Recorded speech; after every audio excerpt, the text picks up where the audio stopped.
The first Tiberium War between the Global Defense Initiative and the Brotherhood of Nod saw both factions utilizing advanced weapons and technology in order to give each of them any kind of military advantage over the other.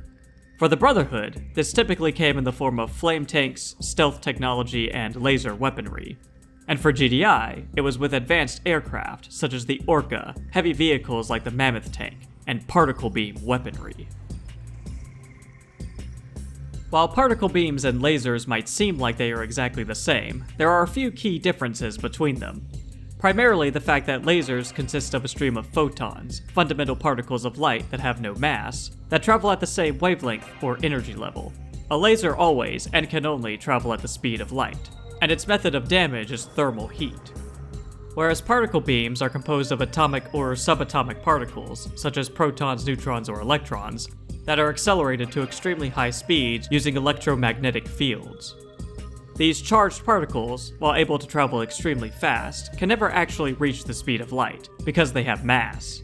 And unlike lasers, their method of damage is kinetic, just like a standard ballistic weapon such as a gun, only instead of firing a brass bullet, it's firing a stream of tiny accelerated particles.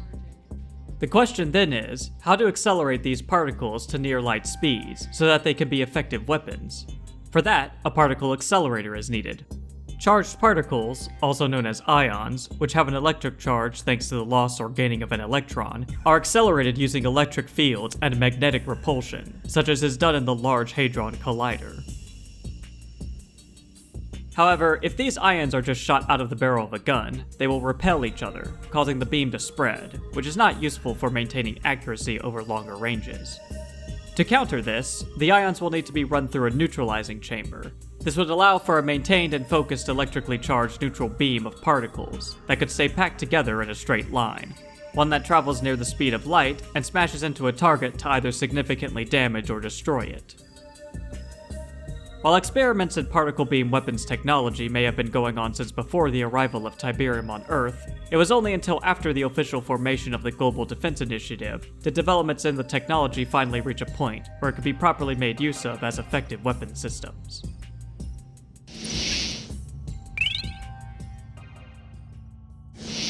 The most powerful and well-known particle beam weapon in the GDI arsenal is the ion cannon. This space-based satellite weapon, powered by solar panels, was capable of firing a beam of charged particles down at a target almost anywhere on the surface of the Earth. Development of this weapon was originally approved by the UN, and the project was led by a Dr. Wong Hu Chan at a research facility in Angola, Africa. One of the primary reasons for GDI to develop such a weapon was due to the fact that the organization, quote, made a vow not to ever use nuclear weapons, no matter how bad the situation got, and kept that vow even as Nod acquired its own nuclear capabilities. Though GDI did still keep some nukes in their arsenal, just in case its leaders ever decide to one day change their minds. So far, they have not done so. Some view GDI's pledge not to use nukes as a cynical one, given that they deployed a new precision weapon of mass destruction, the ion cannon, right at the same time they made their vow. The Brotherhood of Nod was able to discover the development of this weapon system, and Kane ordered a Nod commander to take a small force and infiltrate the research base in Angola, Africa, and assassinate the doctor in order to halt its development. While the Nod commander was successful, this only delayed development of the cannon, instead of stopping it completely like Kane had hoped for. GDI also denied reports of even developing and testing such a weapon for the longest time, only fully confirming its existence when they used it to destroy Kane's temple in Sarajevo, effectively ending the First Tiberium War. United Nations spokesmen have confirmed that massive destruction to the alleged Sarajevo headquarters of the world terrorist organization known as the Brotherhood of Nod was the direct result of an orbiting satellite weapon described by officials as an ion cannon. Destruction of the site ended a 3-day siege, which saw GDI and Nod forces engaged in mortal combat. Eyewitnesses and survivors report that the skirmish may have continued for weeks had it not been for the awesome offensive power of the satellite-based air-to-land cannon. Contradicting earlier UN Security Council denials, Dr. Olivetti confirmed that the ion cannon has, in fact, been under development for several years. The destruction of Kane's temple in Sarajevo was not the first combat use of the ion cannon. There are already other instances of the weapon being used against Nod forces throughout the various battles that occurred during the First War. The first notable of which was the destruction of Kane's temple in Cairo, Egypt, by one of GDI's best commandos, Nick Havoc Parker, who managed to place a beacon at the entrance of the temple so that the cannon could blow a hole in it to allow him to infiltrate the building. Another possible use of the weapon took place in Yugoslavia. General Shepard had received reports that Kane himself was sighted at a Nod biochemical research lab located there. Shepard ordered one of GDI's field commanders at the time to make use of the ion cannon through a structure called the Advanced Communications Center to destroy the lab and hopefully kill Kane himself. Whether this commander ended up actually using the weapon is not known, as they could have destroyed the lab via more conventional means. Either way, it was later revealed that Kane was actually not at the lab at the time of its destruction. After the First Tiberium War, GDI continued to make use of and expand the number of ion cannons in their arsenal, establishing an entire network of satellites in geosynchronous orbit around the Earth, which they called the Orbital Defense Matrix. They made use of the weapon system during the events encompassing the Second Tiberium War and the Firestorm Crisis. Ground forces were able to link up with the defense matrix using a small satellite dish simply called the Ion Cannon Uplink, which could be attached to a structure simply known as the Upgrade Center. The cannon itself was still capable of destroying or severely damaging enemy units or structures in one blast, but it could also deform the terrain as well, making it unsuitable to rebuild a new structure in the spot where the original had once been. During the interim years between the Second and Third Tiberium Wars, GDI would upgrade their entire orbital defense matrix. These new ion cannons were larger than the previous ones, and far more devastating as well, able to destroy an entire group of structures that were built in close proximity to each other. These new cannons even had their own structure dedicated to them called the Ion Cannon Control Center, which would link up and register with any ion cannons within orbit near the local GDI base. These new cannons were also capable of targeting and destroying other satellites or objects traveling in space. This is a big improvement that allowed GDI to shoot down incoming missiles from Earth that would attempt to destroy any satellites in GDI's network, which by now had become quite extensive, encompassing more than just the ion cannons and the GDSS Philadelphia. Nevertheless, the Brotherhood of Na did manage to get through this seemingly impenetrable defense, as GDI made the critical mistake of keeping all the crews and control systems for this ASAT defense network on the ground and at one place, the Goddard Space Center, located in the state of Maryland in the United States, as part of the Northeast Blue Zone. The Brotherhood exploited this weakness, shutting down the ASAT defenses long enough for them to launch a missile that destroyed the Philadelphia space station, which became the event that would officially start the Third Tiberium War. Once GDI had brought their ion cannons back online, however, they put them to use against the Brotherhood, most notable being an event that mirrored the First War, with GDI once again using the ion cannon to destroy Kane's rebuilt temple in Sarajevo. Only this time, Kane initially came prepared for this, with the development of a new piece of technology called ion disruption field generators. However, once these were destroyed, GDI were then able to strike Temple Prime with one of their ion cannons, which detonated liquid Tiberium below the temple, causing a massive explosion that covered much of Eastern Europe in Tiberium fallout.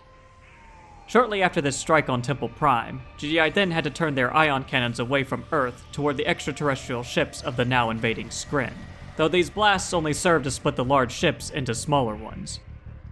The cannon was also used to destroy all but one of the 19 Skren threshold towers. This was only after those towers had had their phase generators, which prevented them from taking any damage, destroyed by ground forces beforehand. While one would typically want to stand far away from an ion cannon blast, standing just close enough to not be affected by it does give one the opportunity to see the firing sequence of the weapon itself. During the First Tiberium War, it started off with a sudden change in the weather. Dark clouds form in the sky above as it begins to rain with thunder and lightning. Blue particles start to appear as the air around the target becomes ionized. Large blue rings form in the sky traveling to the ground, as a cylindrical-shaped beam forms over the target. Then 8 more thinner beams form in a ring around the initial beam. This ring of beams moves quickly towards the center, where they combine to form one powerful beam that explodes at the target location. After the strike, the storm disperses as the weather turns back to how it was previously.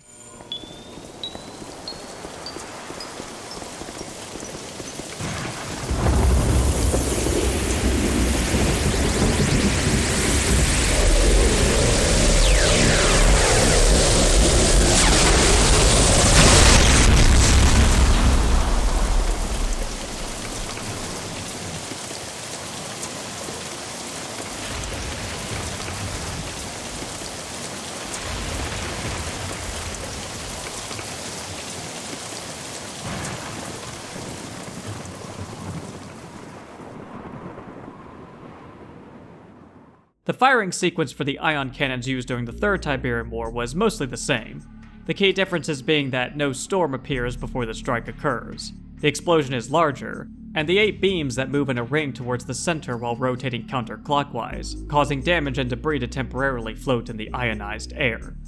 This process also seems to make the air around the target combustible. Once the 8 secondary beams reach the center, there is a slight delay before the primary beam is fired and detonates on the target, which in turn ignites the ionized air in the area, causing a massive explosion to occur. At least, this is how the cannon's firing sequence works when firing at targets on Earth. When shooting at objects in space, the sequence seems to work differently. Firing at objects such as Skrin ships happens almost instantly. Perhaps this could be due to the vacuum of space, but I'm not entirely sure. Either way, the ion cannon continues to be the most powerful and feared weapon in the GDI arsenal.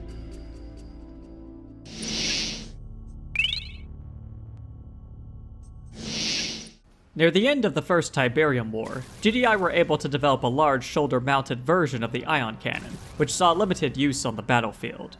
This weapon was called the Merlin Personal Ion Cannon. This weapon was highly effective against vehicles, able to take out tanks, harvesters, and attack helicopters in only a couple of shots. It could even destroy some defensive structures such as Nod SAM sites in one blast, as well as any infantry. The weapon did have its drawbacks, however, such as the slow reload or recharge time of the weapon. This is done by a cylindrical-shaped mount on it, which rotates back and partially opens a compartment and spins before closing again and rotating back to its original position. The couple of interpretations that I have for this recharge process is either that the Merlin is just accelerating particles inside it to be fired at a target, or that it's actually collecting particles from the atmosphere first, and then accelerating them once inside to be fired. Though interestingly, the weapon does have a limited ammo capacity, which doesn't make sense if it can just recharge whenever, though I believe this is more due to a function of gameplay. Another handheld device related to the ion cannon at this time was the GS2 Godsend satellite targeting device, more commonly known as the ion cannon beacon. GDI soldiers could place this beacon next to a Nod structure or vehicle. Doing this would allow an orbiting ion cannon to lock on to the beacon's position, and allow it to fire a highly accurate strike down on the target. The beacon itself takes a few seconds to arm, and any GDI troops must exfiltrate the area immediately after arming it, so as not to be caught in the ion's blast radius. But the beacon can be disarmed by either GDI engineers or Nod technicians. Both the Godsend beacon and the Merlin ion cannon were phased out of GDI's arsenal some time after the First War. No reasons were given, but if I had to take a guess, I would say for the Godsend, it was ultimately redundant, as the ion cannon itself was accurate even without it. And the risk of a Nod technician disarming and possibly even using the weapon against GDI was highly probable. While the Merlin cannon was powerful, it seems few of them were actually used on the battlefield, which makes me think this weapon was more experimental. It was also large and bulky, and I imagine not easy for most soldiers to carry around. The long reload time of the weapon was probably an issue as well, on top of the fact that such a weapon may have also been expensive to produce and maintain, especially compared to more conventional anti-vehicle and base weapons like rocket launchers.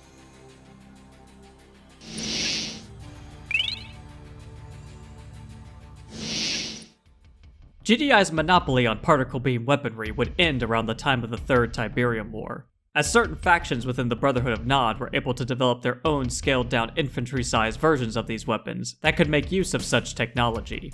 In particular were the infamous Black Hand and the newly awakened cyborgs of the Marked of Cain. For the Black Hand, this came in the form of what they called charged particle beams. This replaces the Spitfire laser capacitors that other Nod divisions utilize. It changes the Confessor Cabal squad's machine guns with particle beam guns, which fire a green beam at enemy targets, which does more damage compared to their original guns. These beam weapons also replace the shotgun-type weapons on the Shredder turrets, increasing their rate of fire and accuracy. The Marked of Cain can be equipped with a similar set of beam weapons, only that these are called supercharged particle beams. I assume because these are supercharged, that means they are more powerful than the standard charged beam weapons of the Black Hand. This can be observed in the white color of the beam itself. The Venomcraft in the Marked's arsenal will have their machine gun replaced by one of these weapons, increasing its firepower and rate of fire. The Shredder turrets for the Marked can also be equipped with these supercharged beams as well. And last but not least, the enlightened cyborgs, who already start off equipped with a standard charged particle beam, can have it supercharged, making this already formidable cyborg even more of a force to be reckoned with on the battlefield. GDI's initial monopoly on particle beam weaponry allowed them to have a distinct advantage over the Brotherhood of Nod, especially when it came to their powerful ion cannons, which were fundamental in winning the First Tiberium War. However, by the time of the Third Tiberium War, this gap in weaponry was closed somewhat, with Nod factions like the Black Hand and Mark of Cain outfitting their troops, vehicles, and defensive structures with their own particle beam weapons. It seems that the technology for particle beams can only continue to improve for both sides, as they press forward in their drive to gain any technological advantage. An advantage that either side hopes can bring about a final decisive victory over the other, and any other factions that challenge them in the future.